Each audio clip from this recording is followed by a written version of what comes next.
ये कहानी है उस आत्मा की जो मरी नहीं बल्कि आईनों में बस गई, जो दिखती इंसानों जैसी है पर होती इंसान नहीं, छलावा। अगर आप अकेले हैं तो सोच लीजिए, क्योंकि जो आपको देख रहा है वो आप नहीं है, वो है जो आपके पीछे खड़ा है। कहानी शुरू करने से पहले चैनल को सब्सक्राइब करिए, क्योंकि अगली बार ये कहानी सिर्फ सुनाई नहीं जाएगी, जी जाए। सब कुछ बहुत नॉर्मल लग रहा था उस गांव में, जब तक कि रेखा अपने ससुराल नहीं आई। गांव का नाम था बड़का खेड़ा, बहुत ही शांत और छोटा सा गांव, लेकिन वहां के लोग कुछ छुपा रहे थे। रेखा ने कई बार महसूस किया कि जैसे कोई उसकी हर हरकत पर नजर रख रहा हो। कभी खिड़की के बाहर एक परछाई दिखती, तो कभी छत से किसी के चलने की आवाजें आती, जबकि सब नीचे होते। एक रात रेखा का पति रमेश किसी काम से बाहर गया हुआ था। रेखा अकेली थी घर में। रात के करीब 2 बजे अचानक दरवाजा खटका। रेखा ने पूछा, कौन है? आवाज आई, मैं हूँ रमेश, दरवाजा खोलो। रेखा चौंकी। उसने तो सुना था कि रमेश गांव से दूर गया है। डरते हुए उसने झरोखे से देखा, वही चेहरा, वही आवाज, लेकिन वो आंखें वैसी नहीं थी, लाल, बड़ी और अजीब सी चमकती हुई। रेखा ने दरवाजा नहीं खोला। थोड़ी देर बाद दरवाजे के बाहर आवाजें आने लगी। रेखा, रेखा, मुझे जाने मत देना, वो मुझे खा जाएगी। मैं रमेश नहीं हूँ, मैं फंसा हूँ। और फिर सन्नाटा। अगली सुबह गांव वालों ने बताया कि ये कोई नई बात नहीं है। उस घर में पहले भी कई बार छलावा आ चुका है। वो किसी अपने का रूप लेकर आता है और लोगों को अपने साथ ले जाता है। रेखा ने गांव छोड़ दिया, लेकिन जाते जाते उसने वो खिड़की बंद कर दी जहां से वो लाल आंखें झांक रही थी। रेखा, मैं लौट आया हूँ, इस बार दरवाजा खोलना ही पड़ेगा। रेखा की रूह कांप गई। खिड़की की दरार से झांकने की हिम्मत नहीं हुई। हाथ कांपते हुए मुंह पर रखे और मन ही मन हनुमान चालीसा का जाप शुरू कर दिया। बाहर की आवाजें अब गुस्से में बदल रही थी। रेखा, क्या मुझे पहचान नहीं रही? देख, ये वही अंगूठी है जो तूने मुझे पहनाई थी। रेखा की आंखें फटी की फटी रह गई। खिड़की से एक हाथ दिखा। सच में वही अंगूठी, रमेश की शादी वाली अंगूठी, लेकिन वो हाथ इंसानी नहीं था। उंगलियां लंबी, काली और नाखून इतने बड़े कि किसी जानवर के लग रहे थे। रेखा ने हिम्मत करके फोन उठाया और रमेश को कॉल किया। नेटवर्क कमजोर था, लेकिन आवाज आई, रेखा, जो भी हो, दरवाजा मत खोलना, मैं अभी नहीं आया हूँ और नहीं आने वाला हूँ। रेखा ने कांपते हुए दरवाजे से पीठ टिकाई, लेकिन तभी अंदर किसी के चलने की आवाज आई। खट खट खट। पर यह कैसे हो सकता है? दरवाजा तो बंद था, कोई अंदर कैसे आ गया? रेखा ने मुड़कर देखा। कोई दर्पण के सामने खड़ा था, लेकिन रेखा ने तो खुद को आईने में नहीं देखा, बल्कि वो परछाई थी जो पलटकर मुस्कुरा रही थी और रेखा का ही चेहरा पहने थी। अब कोई फर्क नहीं पड़ता रेखा, वो बोली, दरवाजा तो बंद है, लेकिन मैं अब तेरे अंदर हूँ। रेखा की चीख पूरे गांव में गूंज गई, लेकिन जब लोग भागते हुए उसके घर पहुंचे, दरवाजा अंदर से बंद था और अंदर कोई नहीं था, केवल आईने पर खून से लिखा था। अब रेखा नहीं, सिर्फ छलावा है। आईने पर खून से लिखा था, अब रेखा नहीं, सिर्फ छलावा है। गांव के लोग जब कमरे में घुसे तो सब चुप खड़े रह गए। कमरे में कोई नहीं था, न रेखा न कोई और, बस एक ठंडक सी फैली थी कमरे में, जैसे बरसों से वहां कोई सूरज की रोशनी नहीं आई हो। गांव का पुजारी हरिप्रसाद भी बुलाया गया। वो आते ही कांपने लगा, बोला, ये इंसान का काम नहीं है। रेखा अब इस दुनिया में नहीं रही, लेकिन वो मरी नहीं है। उसका शरीर तो है, पर आत्मा अब उसकी नहीं। रमेश जब लौटा तो उसने सुना कि उसकी पत्नी गायब हो चुकी है। वो पागलों की तरह चिल्लाता रहा, रेखा, रेखा, लेकिन कोई जवाब नहीं आया। 3 दिन बीत गए। तीसरी रात रमेश ने रेखा को देखा, वही जैसे पहले थी, लाल साड़ी में चुपचाप खड़ी दरवाजे के पास। रेखा। रमेश ने दौड़कर गले लगाने की कोशिश की, लेकिन जैसे ही उसने हाथ बढ़ाया, उसका शरीर बर्फ जैसा ठंडा हो गया और फिर रेखा की आंखें बदल गई, लाल, जलती हुई, गहरी। मैं रेखा नहीं, वो हूं जिसे तुमने बुलाया, वो जो सदियों से इस गांव में बंद थी। तुम सबने मेरे साथ छल किया था, अब मैं ही छल करूंगी। रमेश पीछे हटा, लेकिन कमरे की दीवारें खुद ब खुद बंद होने लगी, खिड़कियां तड़तड़ाने लगी। रेखा, या जो भी वो थी, अब हवा में उठने लगी थी। उसके पांव जमीन से 1 इंच ऊपर थे और उसकी हंसी, वो हंसी जैसे किसी श्मशान से आ रही हो। छलावा अब सिर्फ रूप नहीं बदलता, वो आत्मा चुराता है। और अब तेरी बारी है रमेश। लेकिन जब खोली तो वो वो खुद को अपने गांव के कुएं के पास पड़ा हुआ पाया। सिर फटा था और चारों ओर गांव वाले खड़े थे। कोई कह रहा था, इसने तो खुद को कुएं में फेंक दिया। कह रहा है, रेखा वापस आई थी। रमेश सिर्फ एक ही बात दोहरा रहा था, रेखा आई थी, लेकिन वो रेखा नहीं थी, वो छलावा था। वो अब मेरे अंदर है। रमेश कुएं के पास पड़ा था। आंखें खुली थी, लेकिन उनमें इंसान जैसी कोई बात नहीं थी। उसकी माँ भाग कर आई और चीख पड़ी, बेटा, क्या कर डाला तूने खुद के साथ? लेकिन रमेश चुप था। उसकी सांसें चल रही थी, शरीर गर्म था, पर उसमें कुछ और समा चुका था।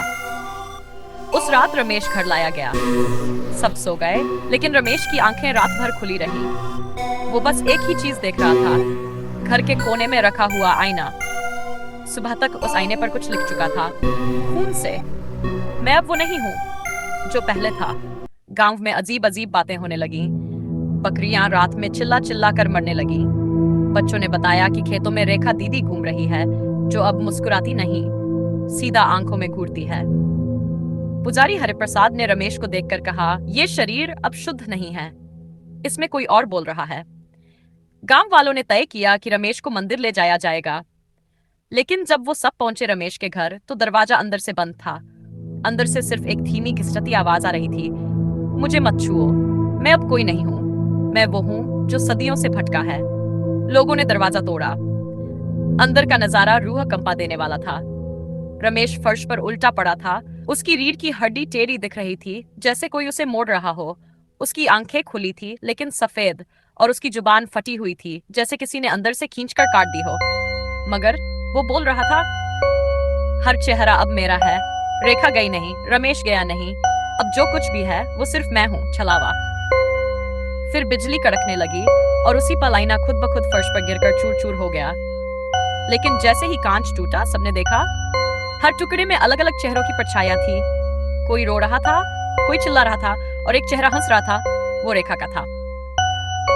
गांव वालों ने उसी रात वो कमरा बंद कर दिया, दरवाजे पर ताला लगाया। लेकिन अगली सुबह जब सूरज निकला, तो देखा गया वो ताला टूटा पड़ा था और आईना वापस दीवार पर टंगा था, बिल्कुल वैसा ही। लेकिन इस बार उस पर लिखा था, अब अगला कौन? अब अगला कौन? गांव में खलबली मच गई। लोग अब घरों से निकलना बंद कर चुके थे।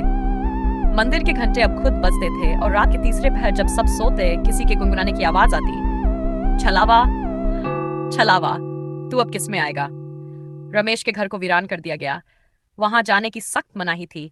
लेकिन गांव का एक लड़का, राजू, जो सबको बहादुर समझता था, उसने दोस्तों को कहा, अगर कुछ नहीं है तो डर कैसा, मैं उस आईने के पास जाकर दिखाऊंगा। रात के ठीक 12 बजे राजू चुपचाप रमेश के बंद पड़े घर में दाखिल हुआ। खिड़की से घुसा। टॉर्च हाथ में थी, लेकिन जैसे ही अंदर आया, टॉर्च की लाइट बंद हो गई। घर के अंदर अजीब सी सरांत थी, जैसे कोई पुराना मरा हुआ शरीर हो। आईना उसी जगह टंगा था। राजू ने जैसे ही उस पर रोशनी डाली, उस पर अब लिखा था, तू ही अगला है। राजू हंसा, वाह, किसने लिखा ये? उसने आईने को छूने की कोशिश की, लेकिन जैसे ही हाथ पास लाया, आईने से एक काली परछाई निकली और उसकी छाती पर चिपक गई। राजू जमीन पर गिर पड़ा। शरीर छटपटा रहा था, आंखें ऊपर चढ़ चुकी थी, और तभी कमरे में रमेश की टूटी हुई आवाज गूंजी, अब एक और मिल गया। अच्छा शरीर है, मजा आएगा। सुबह राजू घर पहुंचा, बिल्कुल सामान्य। माँ ने पूछा, इतनी रात कहाँ था? राजू मुस्कुराया और बोला, मैं तो यही था, बस अब मैं वही हूँ जो सब में होगा। उस रात से राजू ने बोलने का तरीका बदल दिया। खाना नहीं खाता, लेकिन कमरे में बातें करता रहता, खुद से नहीं, बल्कि किसी को देखता हुआ, जैसे कोई सामने हो। 3 दिन बाद गांव की एक और लड़की नीना लापता हो गई, और रमेश का पुराना आईना अब राजू के कमरे में था, और उस पर लिखा था, अगली तैयार हो। राजू अब वही नहीं रहा था। उसकी आंखें सूनी, चेहरा बेजान, और होंठों पर हमेशा एक टेढ़ी मुस्कान रहती थी। वो अब गांव के बच्चों को बुलाता और कहता, आईने में देखो, वहां तुम्हारा असली चेहरा छिपा है। बच्चे डर गए और गांव वालों ने उसे घर में बंद कर दिया। लेकिन फिर नीना की सुनाई दी, गांव के पुराने कुएं के पास। जब लोग वहां दौड़कर पहुंचे, नीना कुएं के मुहाने पर बैठी थी, हंसते हुए। उसने कहा, छलावा तो सबके अंदर होता है, सिर्फ कोई जगाता है। राजू ने सिर्फ आईना दिखाया। उसकी आंखें लाल हो चुकी थी, और उसके पीछे आईना था, वही टूटा हुआ पुराना आईना, जिसे गांव वालों ने जलाने की कोशिश की थी, पर जो हर बार वापस आ जाता था। अब गांव के लोग पुजारी हरिप्रसाद के पास पहुंचे। वो कांपते हुए बोला, छलावा एक रूह नहीं, एक शाप है। एक आत्मा जिसने कि इंसानों से बदला लेने की कसम खाई थी, और अब वो आईनों में रहता है। आईना उसका दरवाजा है, शरीर उसकी यात्रा का जरिया। हरिप्रसाद ने बताया, इस शाप को खत्म करने का एक ही तरीका है। जिस शरीर में वो छुपा है, उसे खुद आग में कूदकर जलाना होगा, बिना डरे, बिना रोके। अब सवाल था, राजू ये करेगा कैसे? राजू अब पूरी तरह छलावे के वश में था। लेकिन नीना की मां ने एक काम किया। उसे बचपन का एक फोटो दिखाया, जहां वो अपनी बहन की गोद में हंस रहा था। राजू की आंखों में कुछ पल के लिए नमी आई। तभी हरिप्रसाद ने मंत्र पढ़ने शुरू किए और गांव वाले राजू को पकड़कर गांव के पुराने हवन कुंड की ओर ले गए। चारों ओर आग जलाई गई, और जैसे ही अंतिम मंत्र बोला गया, राजू खुद चुपचाप चलकर आग के पास गया। उसने मुस्कुराकर आईने की तरफ देखा। खेल खत्म हुआ, अब तू नहीं, मैं तय करूंगा अंत। और छलांग लगा दी आग की लपटों में। भयानक चीख गूंजी।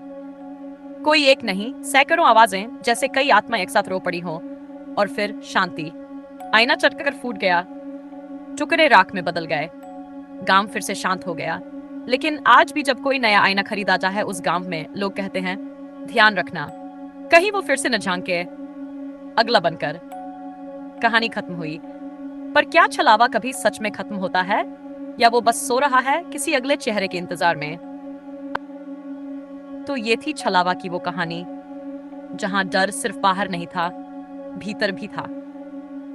आईना टूट गया, शरीर जल गया, लेकिन वो साया, क्या वाकई चला गया, या किसी नए चेहरे में बस गया? याद रखना, अगली बार जब अकेले हो और आईने में कुछ अलग दिखे, तो नजरें मत मिलाना, क्योंकि छलावा अब देख नहीं रहा, देख रहा है तुम्हारे जरिए। अगर आपको ये कहानी डरावनी लगी हो तो चैनल को सब्सक्राइब करें और शेयर करना न भूलें। मैं फिर लौटूंगा एक और रूहानी साया लेकर। तब तक के लिए बाय बाय, टेक केयर। और